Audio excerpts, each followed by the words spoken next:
Halo Urbaners, dimanapun kalian berada, bagaimana kabarnya? Kembali lagi bersama saya John, still in the house. Kali ini saya akan merangkum sebuah film berjudul Red Light, dirilis pada tahun 2012. Film ini akan mengungkap beberapa penipuan yang dilakukan oleh oknum-oknum yang katanya bisa menyembuhkan segala macam penyakit dan mengklaim dirinya punya kekuatan supranatural. Jadi tanpa banyak spoiler, di awal langsung saja pasang handspirit, simetris, konfus, rebahan, kencangkan celana dalam. Selamat menonton dan mari kita katakan bersama-sama passwordnya. 1, 2, 3. Cekicrot. 2, 3, Cekicrot.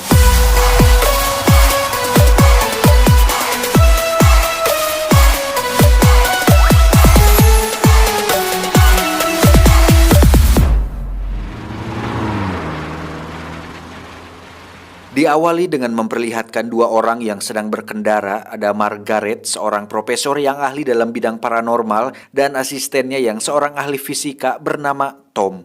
Ini orangnya. Mereka berdua sering berkeliling untuk mencari dan mempelajari fenomena gaib yang mana mereka berdua yakin bahwa ada penjelasan di setiap fenomena-fenomena tersebut. Pada adegan ini mereka berdua diundang oleh sebuah keluarga yang mengklaim bahwa rumah mereka ada jurignya sehingga semua anggota keluarga menjadi ketakutan dan ada rencana untuk pindah dari rumah tersebut.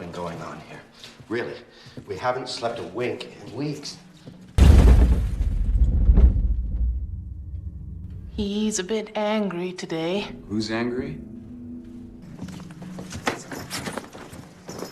Girls room?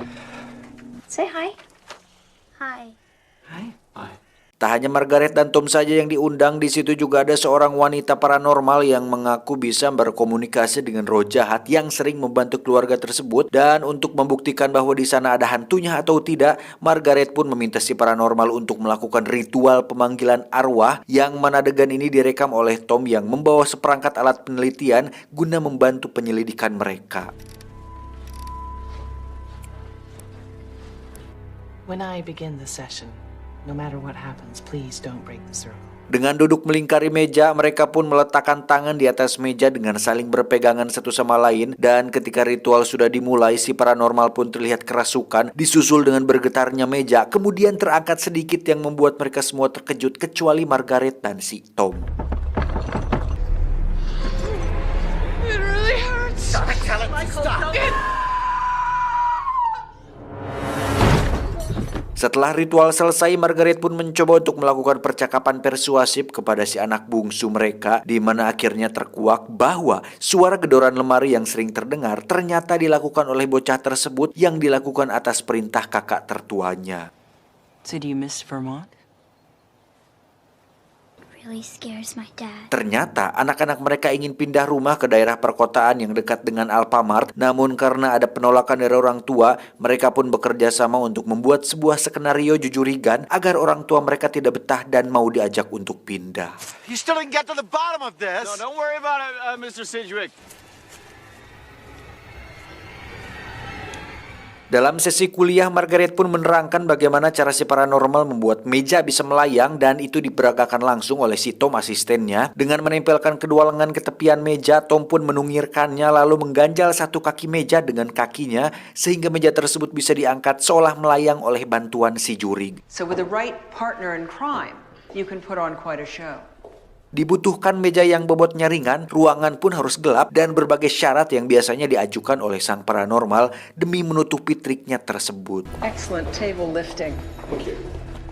Sementara itu kita akan diperlihatkan seorang paranormal terkenal yang sudah menghilang selama 30 tahun dan akhirnya muncul kembali. Namanya Simon Silper. Ini bebenguknya. Simon Silper sendiri diketahui tidak bisa melihat atau sudah buta sejak lahir, namun Simon mengklaim bahwa dirinya memiliki kemampuan yang tidak dimiliki oleh manusia normal seperti telepati, kekuatan pikiran, menyembuhkan penyakit, dan serangkaian aksi membengkokkan sendok yang sering dilakukan oleh Master Deddy Corbuzier. Simon Silver became incredibly popular at the end of he disappeared just as suddenly as he had become a star. Mendengar berita itu, Tom pun langsung terkejut karena ini bisa menjadi peluang mereka untuk menyadarkan masyarakat agar tidak mudah percaya dengan seorang yang punya keajaiban, karena sebagian besar dari mereka hanya memanfaatkan situasi demi mendapatkan cuan. All right, what do you guys think?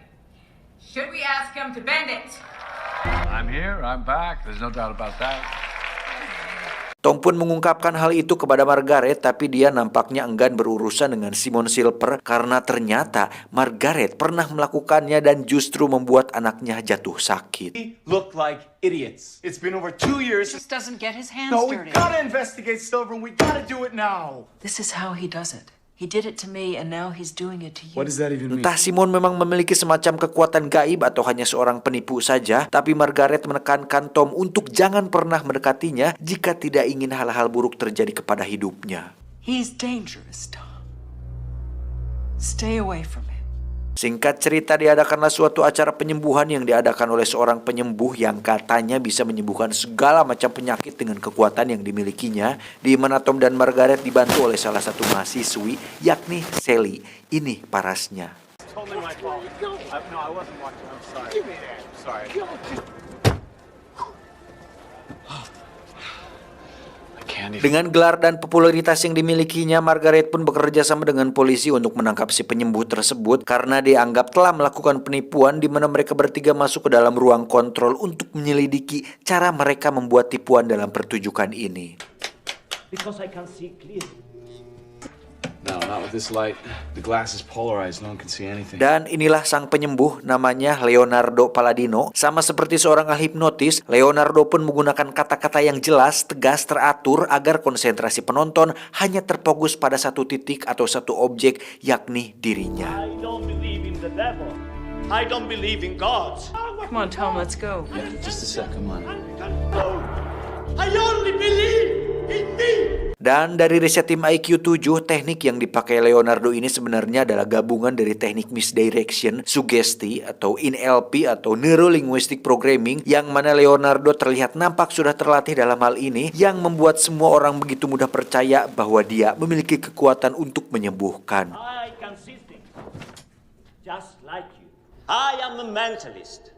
I got a mind. Dan yang paling luar biasa dari semua itu adalah Leonardo mengklaim punya kekuatan untuk bisa menerawang sehingga dia bisa menebak nama, alamat, dan penyakit seseorang tanpa dia harus melihat KTP atau daftar riwayat orang tersebut. B154 Greenwich. And right now, in the name of God. Hallelujah, Leonardo believes. Di saat bersamaan, Tom yang seorang ahli fisika pun sudah siap dengan beberapa alat elektronik canggih miliknya. Salah satunya adalah sebuah alat penangkap frekuensi yang akhirnya berhasil menguak sebuah fakta menarik bahwasannya Leonardo memiliki seorang asisten di suatu ruangan, di mana si asisten tersebut dibekali dengan beberapa daftar nama dan riwayat penyakit semua penonton, sehingga Leonardo hanya perlu mengikuti instruksi yang keluar dari alat menerima suara yang ada di telinganya. Hebat kan? That's it. Got it. Leo, can you hear me? You guys go position yourselves in the center block now. We're going with the woman on crutches. I repeat, Richard Vargas. I'm calling Richard Vargas. Dan saat pertunjukan masih berlangsung, Margaret bersama polisi pun langsung menangkap kru dan asisten Leonardo, sehingga akhirnya penipuan ini berhasil terbongkar. Hey, you guys lose this. Saat berada di kampus, Margaret pun didatangi oleh sahabatnya yang sama-sama berkecimpung dalam bidang paranormalan, namanya Paul. Ini babangusnya. Paul pun menanyakan sesuatu kepada Margaret tentang kasus yang sedang ditanganinya, di mana subjek mengklaim dirinya memiliki kemampuan membaca pikiran atau biasa disebut dengan telepati, dan itu dibuktikan sendiri oleh Paul saat dirinya menunjukkan kartu dengan posisi tertutup dan si subjek berhasil menebaknya dengan benar. So were you at the same eye level as the subject? Approximately, yes. Under a light, I guess? Yes. Sebagai seorang ahli pembongkaran yang sudah melanglang buana, tentu Margaret tak mudah percaya begitu saja, di mana dia mendemonstrasikan sendiri bagaimana hal itu dilakukan, dan Margaret bisa menebak kartu apa yang sedang dipegang oleh si Paul.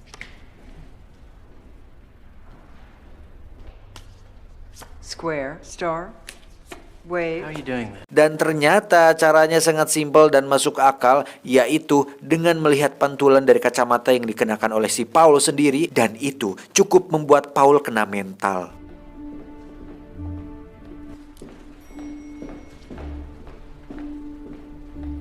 Mendekati jadwal pertunjukan Simon Silver, Margaret pun diundang ke acara talk show untuk berdebat dengan 3 orang yang sebenarnya lebih pro kepada Simon, di mana salah satunya adalah orang terdekatnya Simon yang meyakini bahwa di dunia ini ada beberapa hal yang tidak bisa dijelaskan dengan ilmu pengetahuan. That a photon of light can pass through a human body, and I will start to believe in invisibility. It's just talking the talk, but to refute the role that all crows are black, all you... Tom dan Sally yang menonton di rumah pun merasa sangat gergetan karena Margaret terus dicecar pertanyaan seolah sedang dikeroyok oleh 3 orang tersebut, termasuk si presenter sendiri yang seolah memihak hanya pada satu sisi, sehingga Margaret memilih untuk walk out saat acara masih berlangsung. No, do not go on the defensive.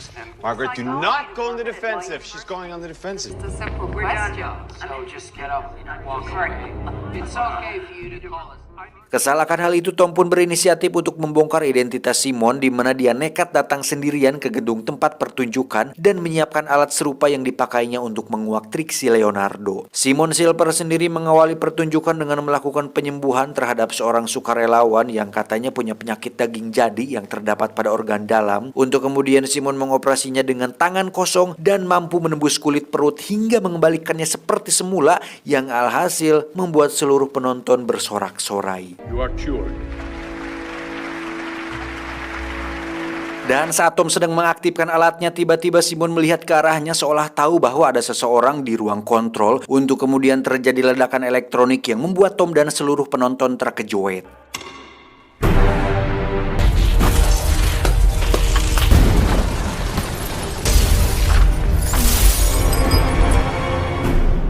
Tom pun segera pergi menemui Margaret di rumahnya. Namun apa yang terjadi? Margaret ditemukan sudah tak sadarkan diri hingga harus dilarikan ke rumah sakit. Entah apa penyebabnya, tapi Tom mulai berasumsi bahwa ini pasti ada hubungannya dengan si Simon Silver.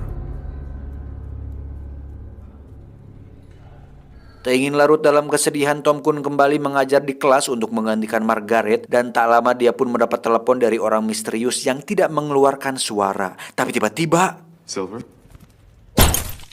Ya, ada seekor burung kapinis yang secara kebetulan menabrak atap kaca, di mana itu semakin membuat Tom ragu akan keyakinannya terhadap sains dan mulai muncul rasa takut akan kebenaran kekuatan supranatural yang dimiliki oleh Simon.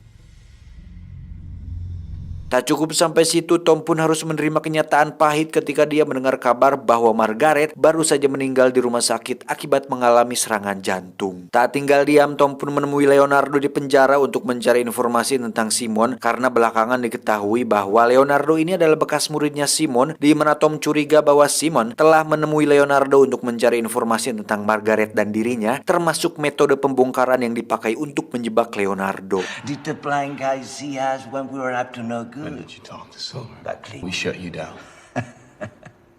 Did the blind guy spook us? Tom pun berasumsi bahwa Simon telah memasang peledak di ruang kontrol yang bisa dikendalikan dari jarak jauh, yang dengan kata lain, Simon telah mempersiapkan jebakan tersebut untuk menggagalkan rencana pembongkaran pertunjukannya. Senior, give me an You've got no idea what you're getting yourself into.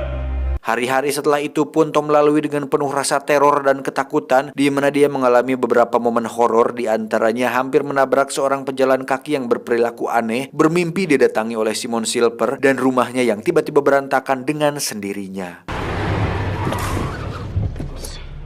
I'm sorry.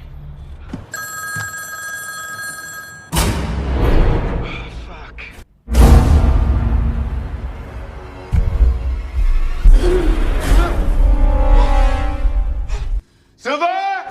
Silver!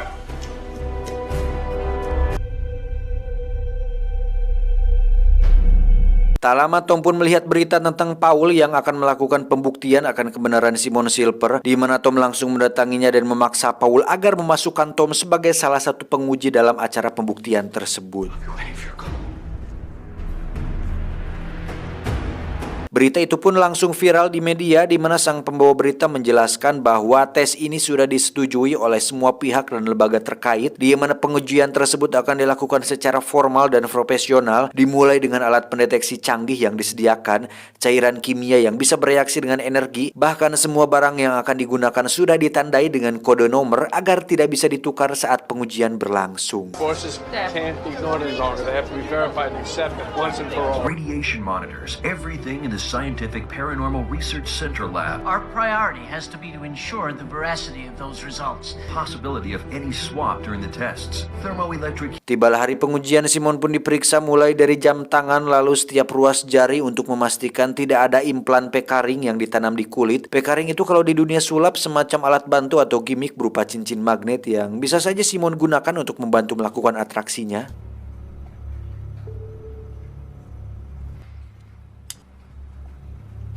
Dan sesaat sebelum tes pertama dimulai, lampu pun berkedip, entah tokennya habis atau memang ada juri yang kebetulan lewat, entahlah. Tes pertama Simon pun harus memotret tanpa menyentuh kameranya, di mana dia menggunakan sebuah silinder besi yang diklaimnya mampu menghantarkan energi dari tubuhnya ke kamera tersebut. Tes kedua, lagi-lagi Simon berhasil membuat para penguji bingung dengan demonstrasi metal bending atau trik membengkokkan sendok dengan pikiran yang seperti yang sering kita lihat di TV.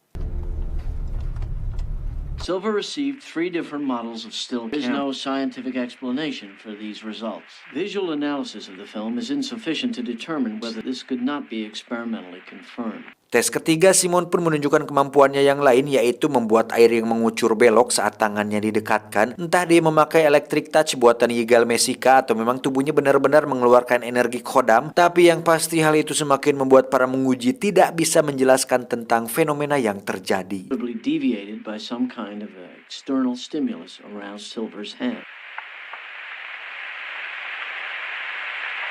Dan dari semua tes yang dilakukan, Tom nampaknya sudah mengetahui bagaimana itu dilakukan, sehingga dia lebih tertarik dengan tes terakhir, yaitu tes telepati. Di mana Tom dan satu muridnya mencoba untuk memeriksa rekaman tersebut untuk mencari bagaimana Simon melakukannya. Keep going. Stop there. Okay, this was the last test. Loading all the images from all the cameras and syncing them frame by frame. Tes telepati ini mewajibkan Simon untuk menebak angka yang dipilih oleh sukarelawan, di mana Simon dan sukarelawan ditempatkan di ruangan yang berbeda, dan setiap angka yang dipilih sukarelawan mampu ditebak oleh Simon dengan benar dan sempurna. He's seeing his own panel? No. He's seeing Silver's panel. It's supposed to help him concentrate. The corresponding number he thinks the guy has sent. Is that clear? Tom pun menyuruh muridnya untuk terus menyelidiki rekaman tersebut, sedangkan dirinya akan pergi ke teater tempat pertunjukan terakhir Simon, yang mana dalam pertunjukan tersebut Simon akan menunjukkan aksi yang lebih spektakuler, yaitu melayang di udara. Why did you come here? Have you come to see this? Sama seperti pesulap David Copperfield yang melakukan trik levitation, Simon pun melayang di atas panggung dengan sorotan lampu di belakang yang membuat mata kita tidak terlalu bisa melihatnya dengan jelas, sehingga jika ada sling atau tali yang menarik tubuhnya, tentu kita tidak akan bisa memperhatikannya. Tom yang sudah berada di bangku penonton pun semakin dibuat gusar dengan aksi yang diperlihatkan Simon, yang mana saat dirinya sedang berada di toilet, Tom pun diserang oleh si Leonardo atas perintah dari Simon karena Tom dianggap berpotensi bisa merusak karir dan reputasi nama besarnya.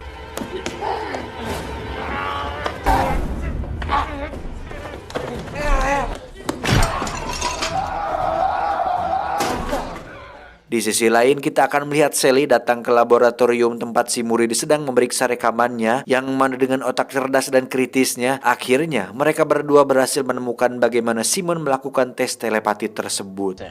Move in on the watches. Can you do that? On the watches? Sure. Give me a second. I'd like to know what the hell. There, stop. Shit, Sally. Shit. It's a code.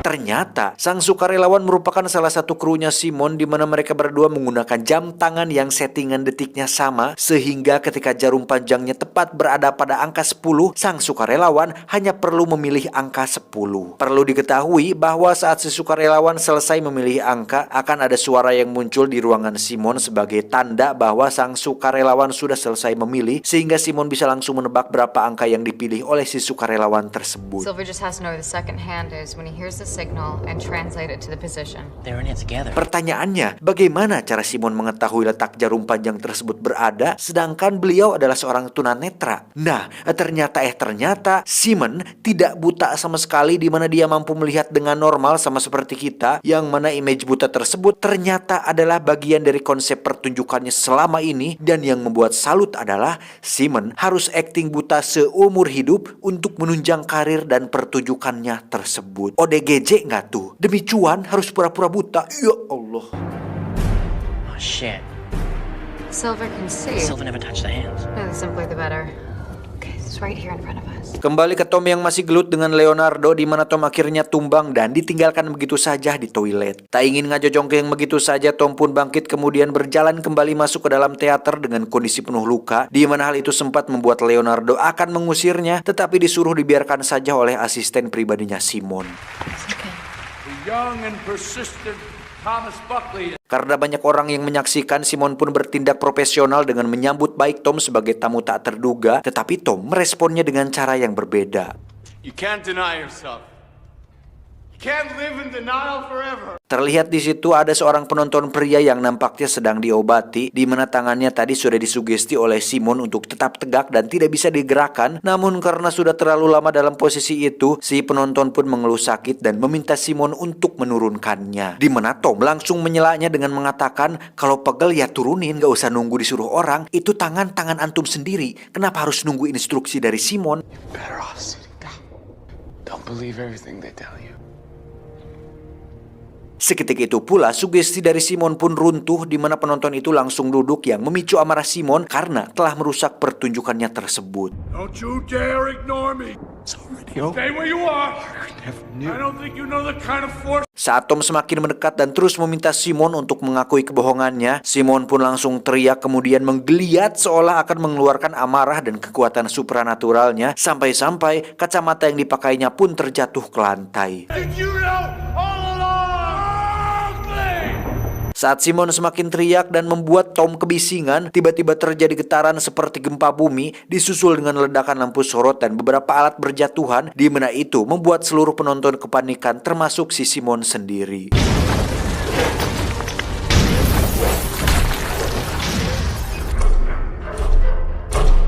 Saat Simon bertanya, bagaimana kau melakukannya, Tom? Si Tom pun langsung melemparkan koin ke arah Simon yang secara refleks langsung ditangkap karena memang dia tidak buta. Tom pun kemudian berkata, Phoning. Simon, come with me. How did you do that? Secara tidak langsung, karir Simon pun tamat oleh dirinya sendiri. Namun yang pasti jadi pertanyaan untuk Anda semua adalah, bagaimana fenomena gempa bumi tadi bisa terjadi? Dan plot twist film ini akan sangat amat mengejutkan, karena ternyata Tomlah jawaban dari semua pertanyaan ini, di mana si Tom sebenarnya memiliki kekuatan supranatural asli, tidak ada badaknya, yang dia tidak sadari sendiri. Dan fenomena gempa tadi terjadi oleh kemampuan supranatural yang dimilikinya. Kaget kan? Even today, I'm not exactly sure when everything ended. Semua fenomena di semejang film dimulai dengan ledakan alat elektronik di ruang kontrol, lalu burung yang jatuh dari langit, kemudian tempat tinggalnya yang tiba-tiba berantakan. Semuanya ternyata timbul dari alam bawah sadar si Tom sendiri. Dan yang paling menarik adalah sepanjang hidup dia mencari jawaban tentang kebenaran supranatural, dunia gaib dan hal-hal semacam itu, ternyata selama ini jawaban tersebut ada dalam dirinya sendiri. I did what you'd have wanted, but I'll never forgive myself for not revealing myself. Entah bagaimana nasib Simon Silver selanjutnya, tapi satu hal yang pasti, ending film ini semakin menimbulkan pertanyaan apakah hal seperti itu ada atau tidak di dunia nyata. You can't deny yourself forever. Tamat ending yang cukup membagongkan.